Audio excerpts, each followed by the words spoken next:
Assalamualaikum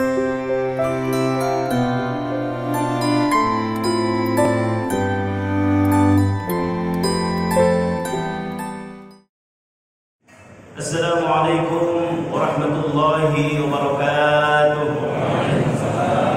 Al-Fatihah. Allah yaftahu alaina futuhal arifin wa yufaqihuna fid din wa yarzuquna kamal al-ikhlas wal yaqin.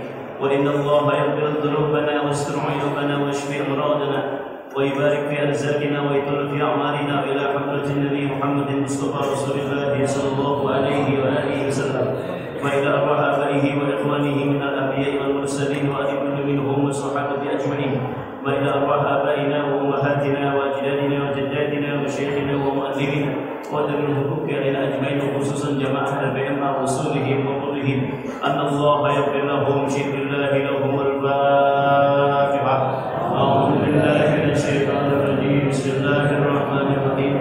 Alhamdulillahi rabbil alamin. Ar-Rahmanir Rahim. Maliki yaumiddin. Iyyaka na'budu wa iyyaka nasta'in. Ihdinas siratal mustaqim. Siratal ladzina an'amta 'alaihim ghairil maghdubi 'alaihim. Bismillah walhamdulillah wassalatu wassalamu ala Rasulillah Sayyidina wa habibina wa syafi'ina wa maulana Muhammad ibn Abdullah wa ala alihi wa sahbihi wa man tabi'ahu wa nasrahu wa ala. La hawla wa la quwwata illa billah. Amma ba'du. Qalu subhanaka la ilma lana illa ma 'allamtana innaka antal alimul hakim. Rabbi ishrah lana sudurana wa yassir lana ya Allah umurana wahlul 'uqdatam min alsinatina yafqahu aqwalana. Ya muqallibal qulub tsabbit qulubana 'ala dinika wa 'ala ta'atika bi rahmatika ya arhamar rahimin. Bismillahirrahmanirrahim. Qala Allah ta'ala fi kitabihil karim wa ma arsalnaka illa rahmatan lil alamin. Shadaqallahul azim. Mohon izin para jamaah, para pendengar sekalian, hari ini tadi jam 3 kurang 5 menit Ustaz Marfusin kurang sehat sehingga beliau tidak bisa hadir di tengah-tengah kita, tapi beliau mendengar acara kuliah subuh saat ini. Beliau merasa mengingat biasanya beliau baca kitab, namun saat ini beliau agak drop. Mohon izin dan mohon doa, mudah-mudahan beliau segera diangkat penyakitnya oleh Allah Subhanahu wa taala. Yang kedua, kita bacakan Fatihah sekaligus untuk orang tua kita yang biasa hadir dan insya Allah tidak pernah alfa. Guru kita Al-Madfurlah Wan Haji Muhammad dari wilayah utara 6 hari yang lalu meninggal dunia.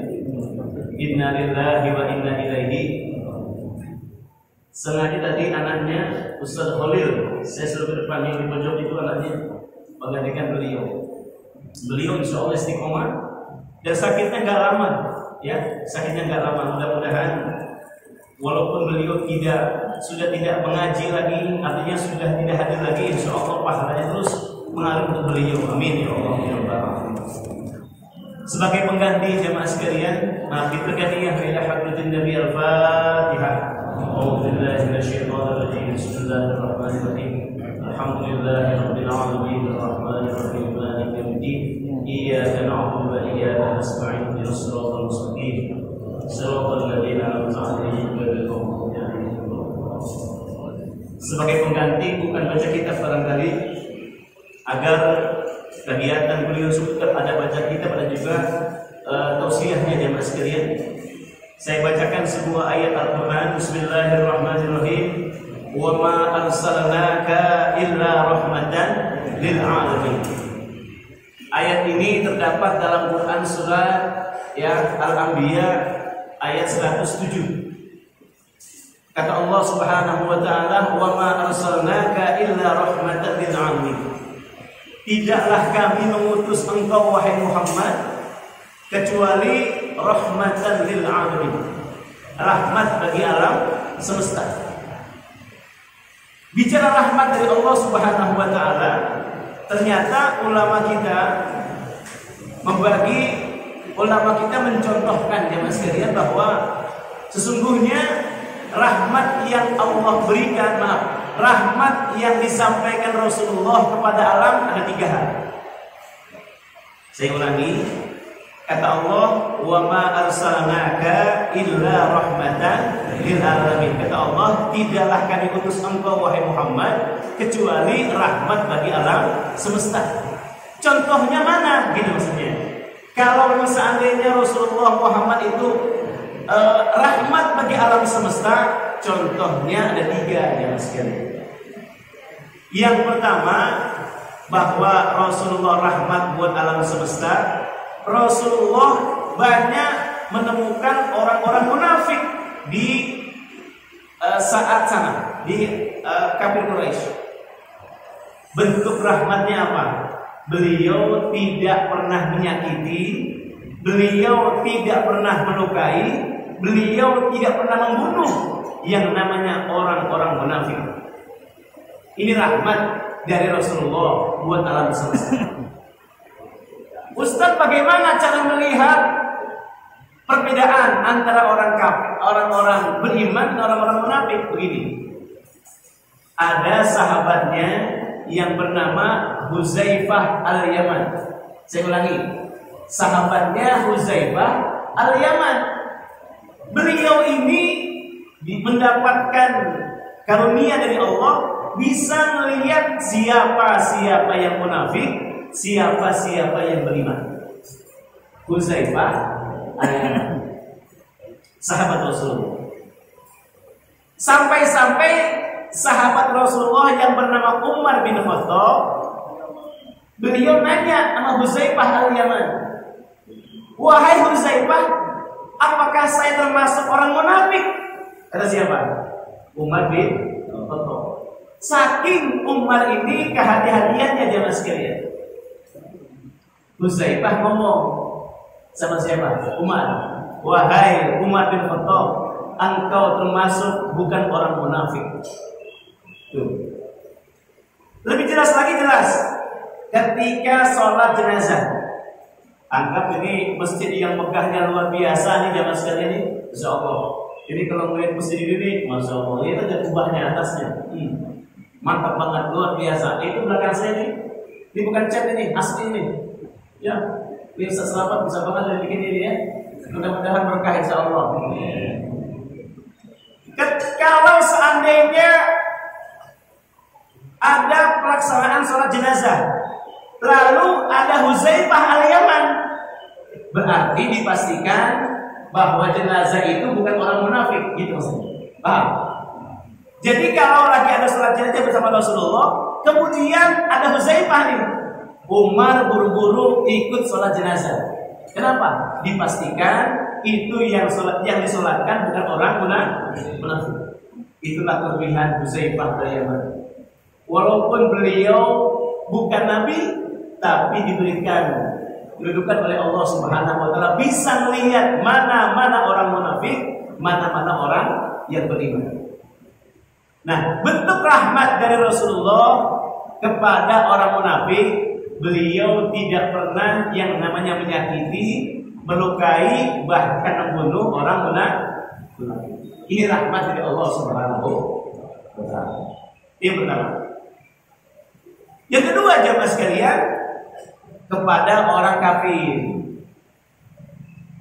Kepada orang kafir, apa contohnya kasih sayang rahmat yang Rasulullah berikan? Padahal dia jelas-jelas orang kafir. Maaf jamaah sekalian. Bentuk rahmatnya, Rasulullah tidak pernah berdoa agar orang-orang kafir Quraisy, orang-orang Taif diazab oleh Allah Subhanahu wa taala. Mohon izin, nabi-nabi sebelumnya rata-rata mendapatkan ujian umat-umatnya yang durhaka kepada Allah Subhanahu wa taala. Ya, hampir semua. Nabi Nuh, bagaimana beliau berdakwah sekian ratus tahun, ternyata umatnya sekian orang. Bahkan beliau bukan malah disambut, bahkan disambit. Beliau bahkan cenderung bukan dikasihi, disayangi. Beliau semakin dimusuhi. Bapak Ibu sekalian, nabi-nabi yang lain jelas hampir semua. Nabi Nuh alaihissalam Nabi Musa dengan kaumnya, kemudian Raja Namrud dengan Nabi Ibrahimnya. Semua jelas mereka bahwa umat-umat dahulu ketika ingkar kepada Allah Subhanahu wa taala, mereka nabi-nabinya langsung minta agar umat yang ingkar diazab oleh Allah Subhanahu. Tapi lain halnya dengan Rasulullah. Dengan rahmatnya Allah Subhanahu wa taala, itu Rasulullah tidak pernah berdoa agar umat-umatnya diazab oleh Allah Subhanahu. Ini bentuk rahmat dari Allah Subhanahu. Padahal beliau pernah ke Taif. Ke Taif, padahal paham semua dah. Itu rata-rata paham semua bahwa Rasulullah ketika sampai di Taif bukan disambut, tapi disambut. Bahkan anak angkatnya yang bernama Zaid bin Harisah ikut mau melarikan diri. Saat itu malaikat berdoa, wahai Rasulullah, andaikan kau izinkan ini gunung dua aku timpahkan kepada orang Taif, siap. Tapi Rasulullah enggak begitu, jemaah sekalian. Biarkan sulbi mereka, anak keturunan mereka nanti yang beriman kepada Allah, kepadaku. Ternyata benar.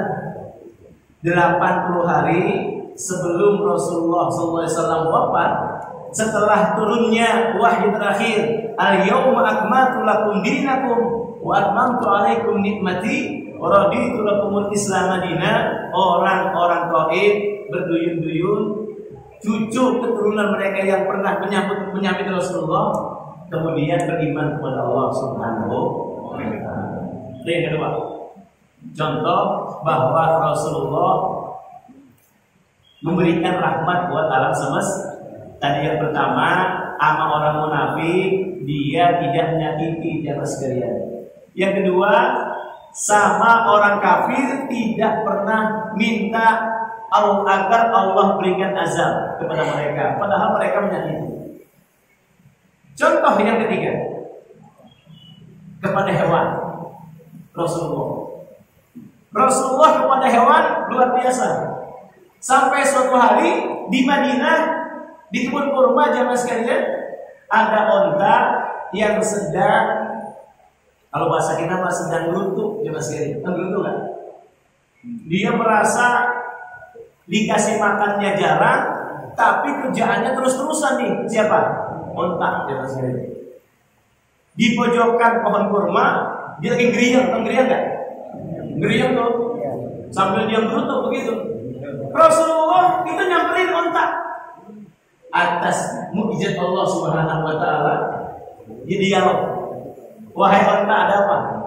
Wahai Rasulullah, saya dari pagi ini tenaga saya dipakai terus, tapi saya nggak dikasih umpannya. Jadi kalau bahasa kita begitu, saya capek ya Rasulullah. Kata siapa? Kata onta. Mendengar itu jemaah sekalian, Rasulullah panggil sahibul onta. Manggil yang punya onta. Wahai tuan, sini. Engkau telah berbuat zalim sama onta ini. Kasih makan dia. Barusan dia ngomong sama saya. Dia tenaganya habis ngurusnya, sementara makannya enggak. Ini orang yang punya onta minder, merasa ya Allah, iya benar begitu. Ya minder begitu jemaah sekalian. Nah, ini bentuk rahmatnya dari Allah Subhanahu wa ta'ala yang diberikan kepada binatang. Saya ulangi, kepada orang munafik Rasulullah tidak pernah menyakiti. Kepada orang kafir Rasulullah tidak pernah berdoa agar mereka diberikan azab. Kepada hewan Rasulullah ngerti bahasa hewan ketika onta yang sedang berlutut atas perbuatannya dizalimi oleh Tuhan. Ma'asyiral muslimin rahimakumullah, kalau seandainya orang munafik, orang kafir, hewan saja diberikan rahmat, apalagi kita, jemaah sekalian. Kita ini insya Allah lah ya senantiasa mendapatkan rahmat. Kenapa? Cinta kita sama Rasulullah luar biasa. Di mana-mana ada peringatan Maulid. Tapi jangan lupa, karena cinta ini ada asalnya, jemaah sekalian. Ada yang namanya sahabat Rasulullah, namanya Julaibib. Saya ulangi, namanya siapa? Julaibib. Maaf, ini orang kurang ganteng jangan sekali. Julaibib ini kurang ganteng. Julaibib ini orang miskin jangan sekali. Tapi dia belum nikah. Siapa namanya? Julaibib. Sahabat Rasulullah, cinta sama Rasulullah. Sampai beliau itu ditanya sama Rasulullah, wahai Julaibib, engkau pengen nikah enggak? Dia ngomong, ya Rasulullah, siapa yang mau sama saya? Saya hitam, saya kurang ganteng, saya miskin. Siapa yang mau sama saya? Terus siapa? Julaibib. Kalau udah niat mau nikah, nanti saya yang ngurus semuanya. Benar ya mas kalian? Keesokan harinya Rasulullah jalan ke rumah sahabatnya, sahabat Ansor. Yang dia ini, sahabat ini punya perawan cakep. Gitu ya mas kalian? Perawan cakep. Sampai di rumah si sahabat yang Ansor itu ngomong, Assalamualaikum. Waalaikumsalam. Oh ya Rasulullah, ada apa? Saya ingin melamar anakmu. Kata siapa? Rasul.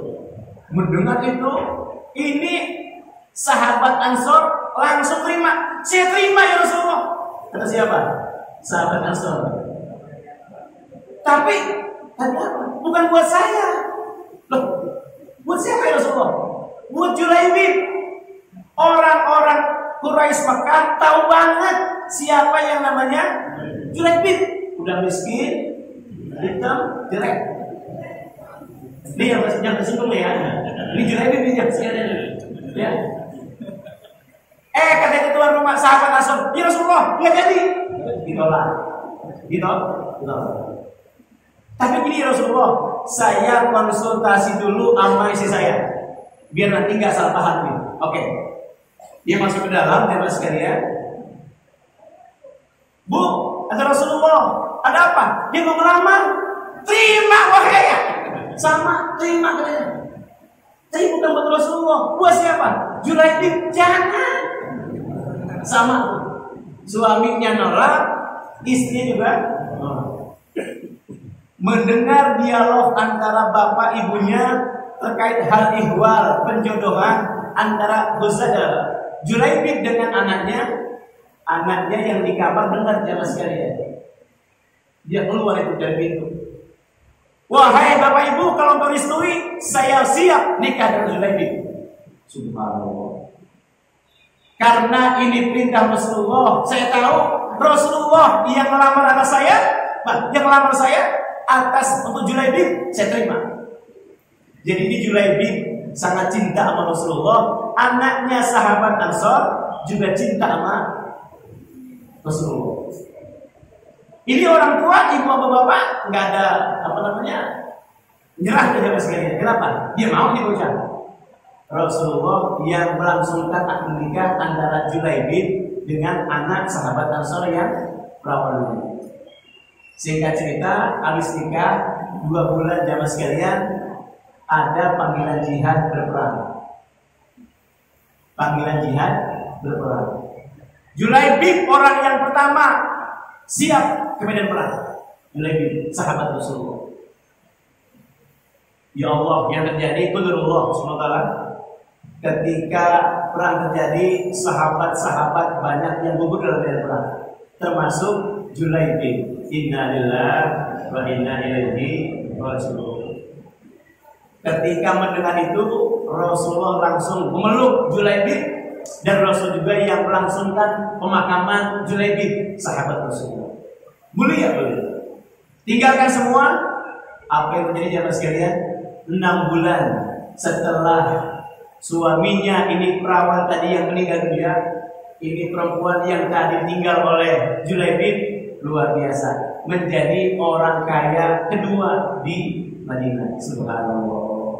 Karena beliau ini jamaah sekalian taat sama Allah dan Rasulnya. Walaupun dia nggak cinta sama Julaibib karena Rasulullah, dilakukan jamaah sekalian. Dan alhamdulillah akhirnya ini perempuan janda dan kaya raya saat itu, karena baktinya Allah sama Rasulullah. Dan siang ini Mas sekalian ya. Ini mah bukan rotan ya Mas sekalian, akan doang pengganti Ustaz Husin. Mohon izin karena kondisinya beliau kurang sehat. Tadi menyampaikan agar dibacakan paketnya sudah terjadi Fatihah, mudah-mudahan tidak mengurangi kehikmatan kita beliau sebut di hari ini. Dan mohon izin, mohon ridho, mohon maaf. Assalamualaikum warahmatullahi wabarakatuh.